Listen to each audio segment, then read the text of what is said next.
Luxury cousins of the mushroom, truffles are an indulgent food enjoyed across the world. But these fragrant fungi will cost you. In 2014, the world's largest white truffle was flown to New York, accompanied by a security guard, and sold at auction for $61,000. Discovered in Italy, this gigantic fungus weighed almost 2 kilos. So what is it that makes them so expensive?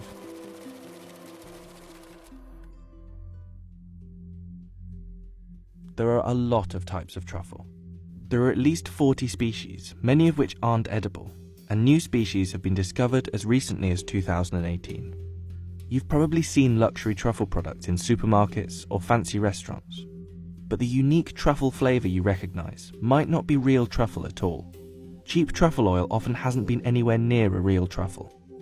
Many cheaper truffle products use 2,4-dithiopentane, a synthesized compound containing one of the main aromatic components of foot odour, guaranteed to give it that earthy taste. Real truffles are seasonal and pricey, with a short shelf life. They were originally sniffed out using truffle pigs, but while pigs are very good at finding truffles, they're also very good at eating them too. And these days, dogs are much more common truffle hunting companions. These fungi can be found across the world, but they all require a very specific climate to grow. While different varieties may have somewhat different requirements, one thing is certain: you can't have truffles without trees. Truffles are always found with trees, and they have to be the right type of trees. Under the ground, the truffle is just the fruiting body, so in accordance with an apple. And we've also got a lot of then what we call the mycelium, microscopic level threads, up to 100 metres in a teaspoon of soil. And this mycelium is actually attached to the roots of a tree, like the fingers on a glove onto a hand. And it sort of extends the reach of the tree out, and it actually takes up water and nutrients and passes them through the tree, and the tree gives it sugars in return, so to help the truffles, the fruit, develop. Even when you have exactly the right conditions, truffles aren't guaranteed, and hunting them is a labour-intensive process. Once you know where to look, you have to sniff out and dig up each truffle by hand, and they can be tricky to find. Good boy, thank you, good boy, come.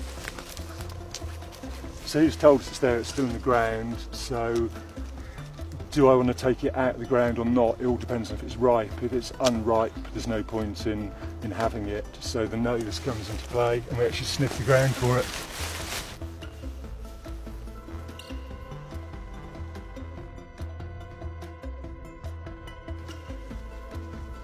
It may take a while, but finding a good one can make it worth the work.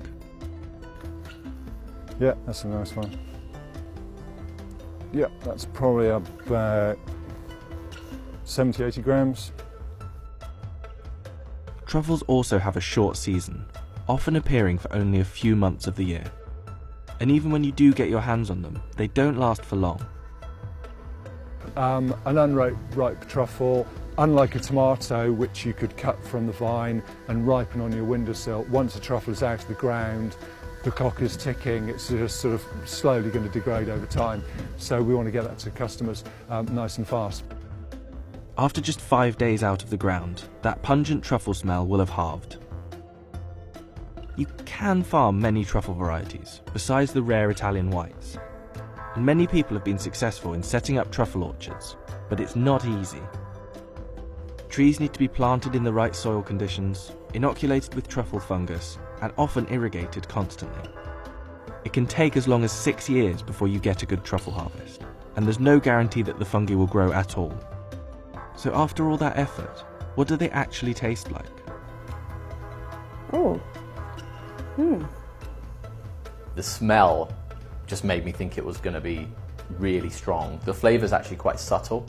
There's a nuttiness there, there's like an earthy flavour there. Actually quite light and fragrant. It tastes a lot nicer than it smells. It smells like damp socks. That's good.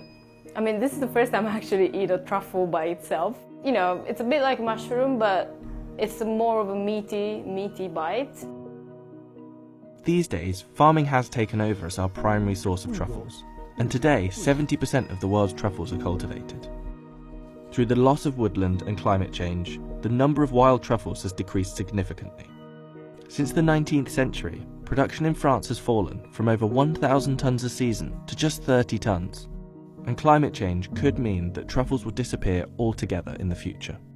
The weather conditions are so important, not just immediately over the whole season. We're getting much lower numbers and much lower average size. A truffle is like 70% water, so it needs rainfall to help it grow. Some UK truffle scientists are thinking that your traditional areas, the climate is going to move further north, and they're not going to have a truffle industry within, I think, perhaps 50 years. There's threats, there's opportunities, but rain, we do need rain. When we get a dry summer, the holiday makers are delighted, but I keep crossing my fingers for a bit of rain every now and again.